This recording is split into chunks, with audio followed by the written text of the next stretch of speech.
Je donne la parole à Khady Dieye, suivi de Amadou Ba.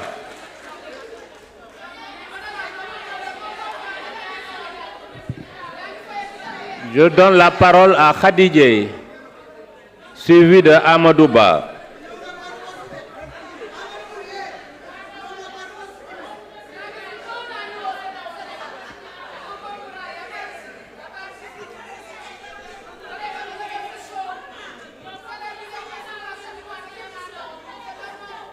dina allo waa asalaamaaleykum président dema avertir bul jekki-jekki rek ni maa ngi jox Khady Dieye parole dema avertir asalaamaaleykum. Woré Sarr s'est retiré. Ah d'accord. Voilà, merci. Merci beaucoup mon fils.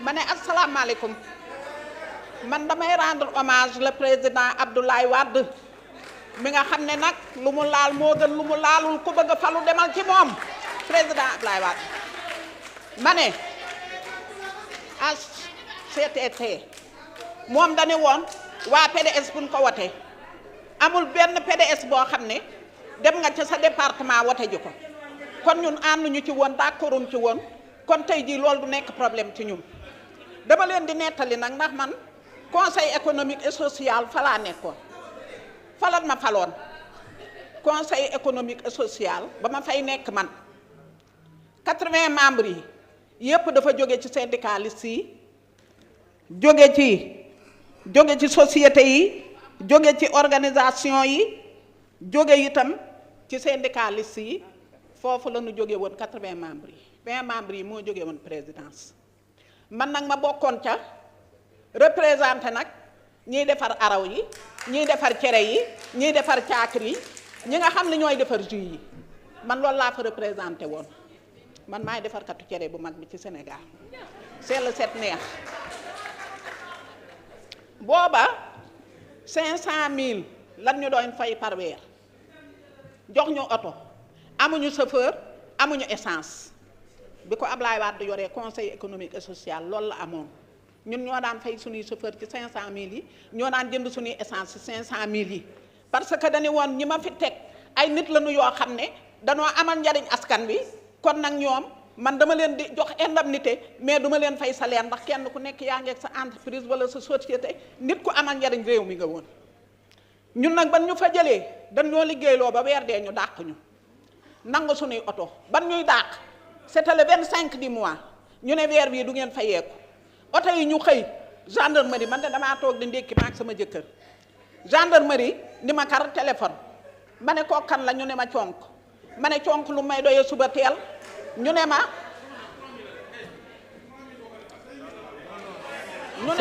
non c'est écoutez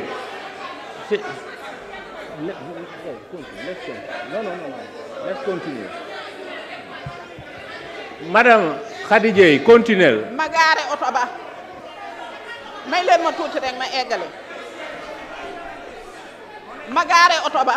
Continuez, on est en train de décompter. ma daal di jël nag oto ba yóbbu ko conk Macron ba sax falaa ko bàyyi gendarme ma daf ma gunge ba ca buntu ba ni ma madame Yaagore ndax man lu ma moomatul rek moomuma ko lu ma amul bëgguma ko ndax damay daan sama doole may wax nag ni lii bu nu ko dindee xaalis bin ciy jële nan ko defal jigéen ñi subvention nan subventionné mbay mi nga xam ne moom la ñuy bay ci dëkk bi te yokk ko ba mu nekk kilo dugub téeméer nan koy jënd ni ñuy jënde gerte gi nan koy jënde dugub ji nan koy jënde mboq mi nan koy jënde riz de la vallée jox ko les transformatrices buñ ngeen ko dee defal coopérative sax ñu defal leen ko coopérative ñu mën cee gis seen bopp ndax seen partenaires yi demoon dellu si ndax suñu partenaires yi dem nañu ndax njaay mu cher may wax nag ni bàjjani gox damaa représenté bàjjanu gox représenté ndeyu daara bàjjanu gox yi fexe leen ba nu am salaire ndeyu daara yi nan jàppale daara yi def ko daara moderne taalibe yi jàng te bàyyi taxawaalu bi nuy taxawaalu ak yalwaan bi ndax metti na sëriñu daara yi kenn gënu leen a sonn bàjjani gox yi kenn gënu leen a sonn résultat ñoo koy joxe ci ministère de la santé te amuñu salaire partenaire bi leen diggoon mi ngi leen di jox waaye état mi leen diggoon joxu leen dara kon fat allo damaa jeexal walla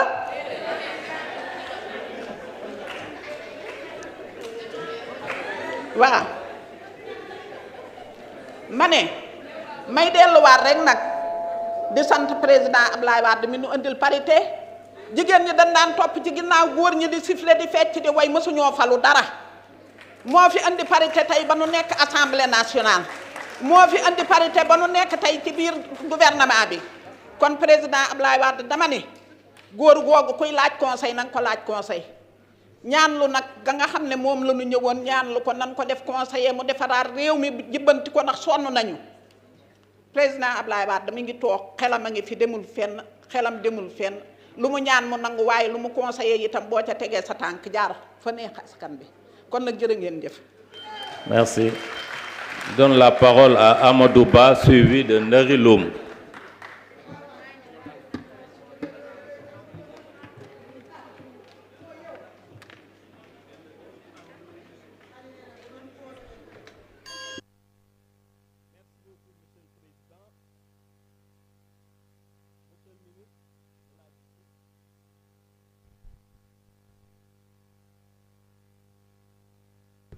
Monsieur le ministre de la Justice, Monsieur le ministre du Travail, honorables députés.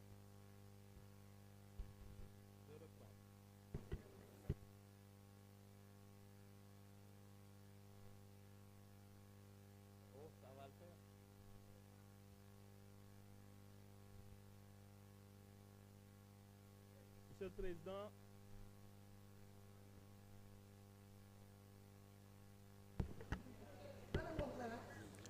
Monsieur le Président, honorables députés, nous avons entendu et écouté attentivement les arguments que vous nous avez servis pour vous opposer à la révision constitutionnelle tendant à la suppression du HCCT et du 16.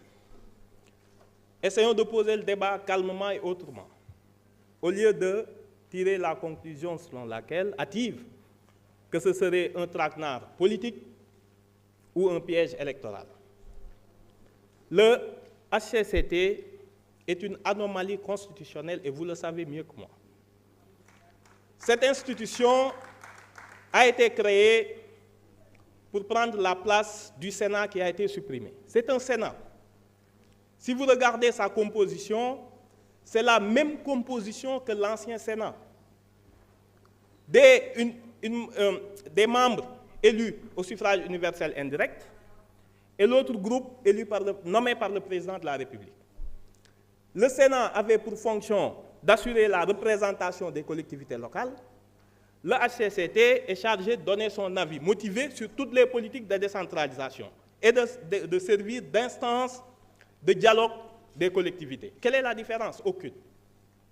Et le vice est allé, Monsieur le ministre, jusqu'à donner le même numéro dans la Constitution, le 66.1 qui était réservé au Sénat, c'est le même 66.1 qui revient au HCCT.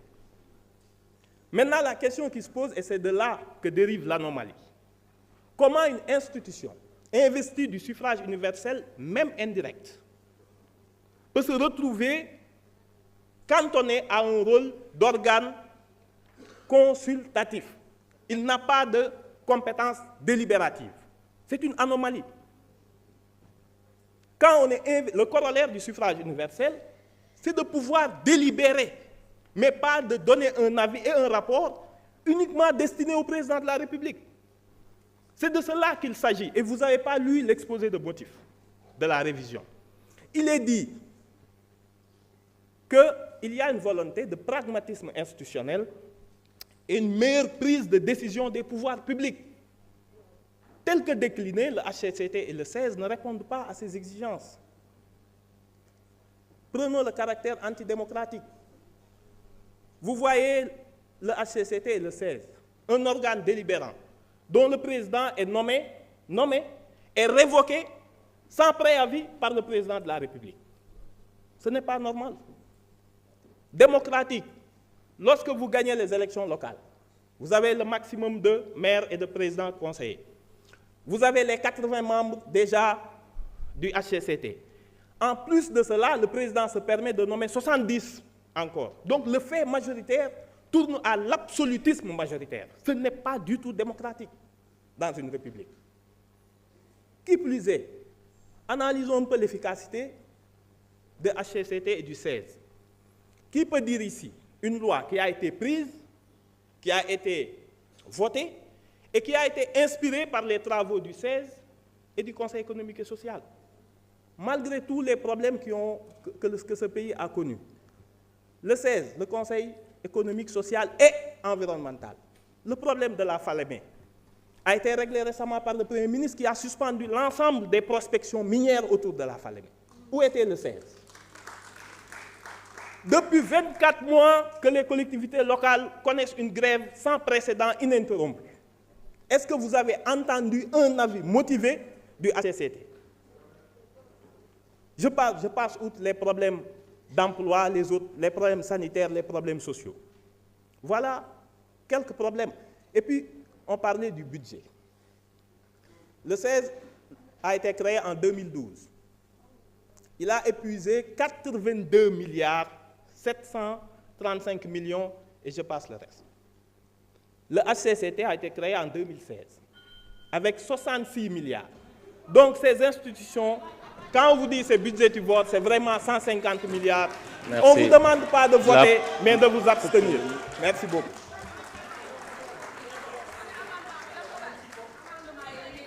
Merci.